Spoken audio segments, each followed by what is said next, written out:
ஓசூர் அருகே வெறிநாய் கடித்து தாய் மகள் பலத்த காயத்துடன் ஓசூர் அரசு மருத்துவமனையில் அனுமதி. அதிகரிக்கும் நாய்களை கட்டுப்படுத்த பொதுமக்கள் வலியுறுத்தல்.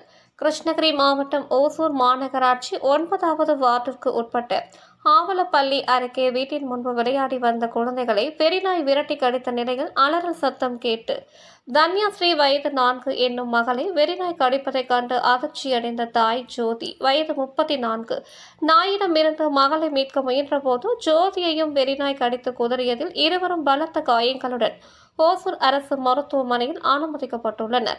இந்த வெறிநாய் கடித்து மேலும் 5க்கும் மேற்பட்டோர் காயமடைந்திருப்பதாக கூறப்படும் நிலையில் ஓசூர் மாநகர பகுதிகளில் சுற்றித் திரியும் தெருநாய்களை கட்டுப்படுத்திட மாநகராட்சி நிர்வாகம் நடவடிக்கை மேற்கொள்ள வேண்டும் என பொதுமக்கள் கோரிக்கை விடுத்துள்ளனர்.